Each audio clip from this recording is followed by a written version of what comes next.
What is up, everybody? My name is Super564, and welcome back to Let's Play Genshin Impact Sumeru's story. Now, in the last part, we were able to find one single survivor of the Mad Scholars within this old hospital, but we are yet to find out. We're finding out more things about probably more propaganda and more hidden schemes by the academia. As well as being able to exploit the radicals for their own ends, this scheme has one further advantage to the academia. All the risks and responsibilities are offloaded onto King Deshret's followers. Life for the desert dwellers has been brutal ever since King Deshret's death all those years ago. Beneath the surface, feelings of desperation are widespread. Many would give everything they have for the prospect of something better. Anyone looking to exploit that for their own ends simply needs to make a few empty promises. Even if complications arise, people will see that those involved are all followers of King Deshret and look for no further explanation than differences of belief. A deep-seated mistrust of the desert and everyone in it by the rest of Sumeru will make sure of that. The notion of an academia plot wouldn't even cross their minds. It may seem like a simple strategy, but it is able to work wonders under Sumeru's current circumstances. I see. Oh, that makes a lot of sense. It's in line with the village chief's theory, too. But there's still one very important question. Wasn't it the academia that brought the scholars to Aru village in the first place? Why does it want them back now? Throughout this process, one thing has changed. The scholars' identity. Exactly. First, they were scholars. Then, they became lunatics. After that, they were exiles. And finally, they become missing persons. I see. An exile is still patently a living, breathing human being. But when someone becomes a missing person, that is brought into question. If you can't find someone, you have no way of knowing what exactly happened to them. That makes missing people an ideal resource. Resource? For what exactly? One possibility is that the information in their brains could be extracted into knowledge capsules. Extracted? You mean canned knowledge comes from people's brains? With the technology of the Sumeru Academia, it's entirely possible. Eesh. Perhaps the process caused them great suffering, which is why they cry out in the dead of night when no one is watching them. So, the human brain... Nope, nah, Hyman doesn't want to think about this. How did you learn this technology? I'm the Academia's scribe, after all. I'm familiar with their projects. Anyway, judging by Razak's state, the contents of a divine knowledge capsule were extracted from his mind. But something went wrong in the process. Or perhaps his curiosity got the better of him, and he used such a capsule for himself. Hyman's a little confused. Can they just use anyone's brain? No, that can't be right. Most of the Mad Scholars had made contact with... Ah, dang it. It's also safe to assume that this knowledge has to do with the Fatui, the Doctor, also the Balandir. They're using divine knowledge capsules to turn the Balandir into a god. The look on your face tells me you've realized the answer. The Academia needs people who have been exposed to the divine consciousness. That's right. To some scholars, gaining knowledge about the gods is their entire life's pursuit. Extracting canned knowledge is just one of the extreme measures they turn to. However, I can't help but wonder, what do they seek to gain from divine knowledge? The Academia is going out of their way to look for forbidden knowledge, but what is their ultimate goal? I've spent quite some time trying to analyze the contents of the divine knowledge capsule, but to no avail. It seems like my way of thinking is too different from theirs. You mean you're not even slightly interested in getting your hands on this forbidden stuff? All scholars seek to expand the horizons of knowledge, but I'm not particularly interested in gods, so I don't share their degree of zealotry. Right. Extracting information from people as if they were lifeless objects? If this is the direction of academic progress, then the Academia may as well shut its doors. Huh. Sounds like you're really against all this. Of course. The Academia's actions run contrary to their rules. Whether it be academics or knowledge, Everything has its boundaries. If those lines are crossed, the rules and order that govern everything in the world will be destroyed. This matter needs to be corrected, just like fixing a typo in a book. Right. Wait, didn't you step in to help because you felt sympathy for those poor people? Not to be callous, but no. My criteria are a little more restrictive than that. There is no shortage of suffering in Sumeru, and the same can be said for the rest of Teyvat as well. What do you plan to do about that? Save every last person? Save as many as I can. Probably not. Your motives are more I'm not specific sure. and personal. You can say that. Simply put, I don't blindly place my faith into strength or heroism. I do what I want. The Divine Knowledge Capsule is something I want to investigate in full. That doesn't mean I'm willing to take action for the sake of a few strangers. Though he rejects the notion of, of the greater moral responsibility, he justifies his action because they are true to his personal motives. Someone like him might actually make better for an ally. Paimon's been wanting to say this for a while. There are a lot of bad guys in the academia, but you're not one of them. You're their weirdo. You're probably right. Though I must say, I quite enjoy this feeling of being the odd one out. Uniqueness is also an asset, is it not? Yep. Wow, that's a great way to think about it. Paimon's really impressed. If only Miss Shani had a similar mindset, her life would definitely be a lot easier. I'm just a more likable person than her in general. There's nothing more to it than that. Now that is a burn. That's causing a burning right there. She's Dendro, and right now, Haytham is putting out that straight pyro onto her. Damn. He won't last long if we leave him here. Let's take him with us. We'll work out our next step after we return to Aru Village. Alright, got it. Alright, here we go. Okay, let's get out of here.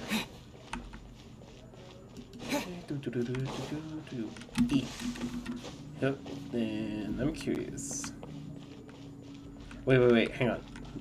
Let me jump down. One more time. Let's do a quick sweep of this place.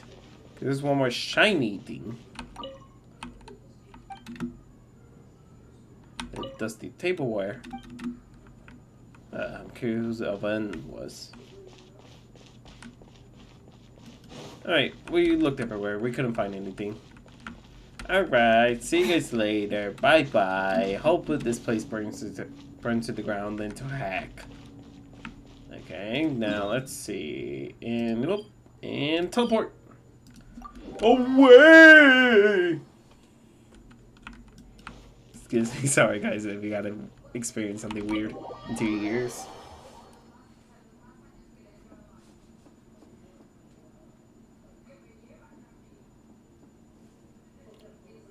Guess who's back? We're back! Aether's back.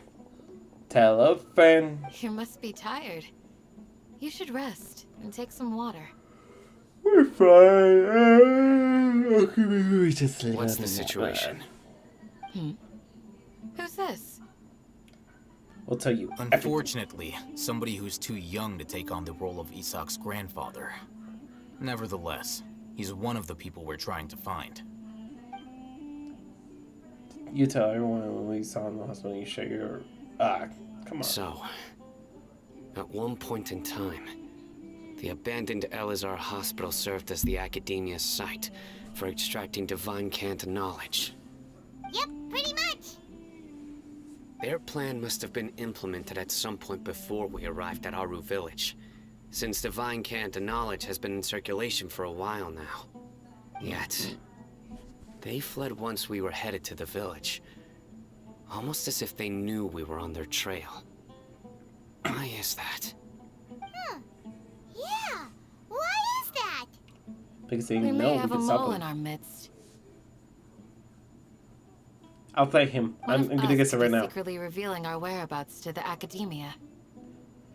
He's the only one with the Akasha terminal on his ear. Are our friendships that shallow? Looks like none of you have realized wherein lies the issue. Care to share your thoughts? Sino, you're the reason why they can predict our movements. What? Wait, what's that supposed to mean? Choose your next words very carefully. It is simply a logical inference. I have my reasons. Tell us So your what reasons. you're saying is, Sino's the mole. Interesting. And here I thought you were the most suspicious one, Al-Haytham, since you were always acting alone. Yeah. I know. You have a point. But I realized something as we were returning from the hospital. Sino isn't like any of us. What do you mean? What are you trying to say? Do you still remember who you are, General Mahamatra? As a Matra, you are no doubt privy to certain kinds of information. Before you can take action against someone, you are required to have all the facts available, including the less than savory details. Simply put, the Academia has traditionally allowed you access to a wealth of sensitive information. Knowing their modus operandi, wouldn't you expect them to take precautions against you? If you want to raise a vicious wolf, you need to make sure that you can avoid its bite. Ooh. The Academia is monitoring me? It's not that simple. The Academia has eyes all over Sumeru, but they have a special protocol for dealing with you. Every so often comes a Nyagarbaha Day. On this day, the Academia enters new information into the Akasha through knowledge capsules. I remember seeing the thick notebook next to the control panel once. Its contents were all about the General Mahamatra, his activities throughout the day, preferred methods of enacting judgment, everything. Well, that doesn't You're sound saying pleasant. that the Academia entered my information into the Akasha too? But what's the point in doing that? My actions aren't important enough to be added into the Akasha. Or are they? The Akasha is capable of computation. The Akasha's algorithms are entirely capable of predicting your movements using the data entered. When you would depart, the route you would follow, your destination. It knew all of this. It Interesting. predicted my every move. The Academia has been watching you longer than you think. However, the fact that you resigned is proof that their suspicions were well-founded. Oh, So no. that's how it is. Sino adheres to his principles so strongly that he's actually a thorn in their side. Dang. Tenacity of will and steadfast faith are worthless to the Academia. They need scholars who are easily pliable and mindlessly go after anything they can profit from. Sino, don't take it to heart. This just proves how much of a trustworthy ally you are. She's They right. escaped because of me. Don't blame yourself. It's not like any of us would have known. She's right. So we have a way, but I have we an have a idea. way to. If they predicted my movements, then I might be able to guess where they went. Is that Whoa, so? you bounced back fast. There is always an opportunity for safety after danger passes. Yeah. Oh, so that's how it is. Paimon gets it now. Wait. If the Academia is trying to avoid Sino, then the safest place would be... One step behind him. Yep, that's right. They'll want to proceed in the direction opposite of where I'm going. You're getting smarter, Paimon. I must go. There's also something I want to investigate. Let's go, guys. After him. Please, wait! I want to go too! You want to go too? If so, you have to promise you'll stay safe. Yeah, I make a wanna pinky find promise. Grandpa. I promise I'll be careful and not cause any trouble. Everyone, I think it's not leave trouble them for in your us, but for hands. the Fatui or anyone else that's captured them, Let's go. please do. Remember to pack some food with you. Will do. Paimon feels like we're missing someone, though. No, not really. Oh, wait. Are you talking about Deha? Probably. I don't know. We'll see right now. When we step outside. Though, most likely when we step outside, that's going to be the last of this part of this episode, so... yeah, we're gonna have to end it right here. But first things first, let's see where we go from here. Okay, so we're going to go right here. And I go there. Okay. Alright then. Oh, okay, so it's like right by, almost close by to Grandpa's pet.